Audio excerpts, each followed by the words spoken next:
ഡിംഗ്ലറൻ. ഇപ്പോഴത്തെ current defending world ചാമ്പ്യനാണ് അദ്ദേഹം മുകേഷും തമ്മിലാണ് ഇപ്പോൾ കോമ്പറ്റീഷൻ നടന്നുകൊണ്ടിരിക്കുന്നത്. ചൈനയിൽ നിന്നുള്ള ആദ്യത്തെ വേൾഡ് ചെസ് ചാമ്പ്യനാണ് ഡിംഗ്ലറൻ. അദ്ദേഹത്തിന്റെ പീക്ക് റേറ്റിംഗ് 2816 പക്ഷേ വേൾഡ് ചെസ് ചാമ്പ്യൻഷിപ്പിന് ശേഷം അത് 2728 കുറയുണ്ടായി.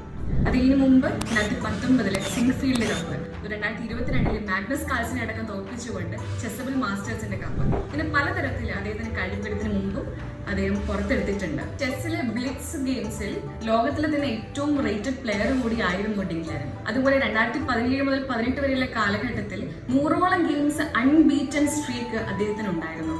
ഇപ്പൊ ചാമ്പ്യൻഷിപ്പ് നടന്നുകൊണ്ടിരിക്കുകയാണ്. ആദ്യത്തെ ഗെയിമിൽ ഡിംഗ്ലറൻ ജയിച്ചു, രണ്ടാമത്തെ ഗെയിമിൽ ഡ്രോ ആയി, മൂന്നാമത്തെ ഗെയിമിൽ മുകേഷ് ജയിച്ചിരിക്കുകയാണ്. അപ്പം തീർത്തും അൺപ്രെഡിക്റ്റബിൾ ആയിട്ടാണ് കാര്യങ്ങളൊക്കെ പോയിക്കൊണ്ടിരിക്കുന്നത്. നമുക്ക് ആകാംക്ഷയോടെ കാത്തിരിക്കാം ആരാവും നെക്സ്റ്റ് വേൾഡ് ചാമ്പ്യൻ.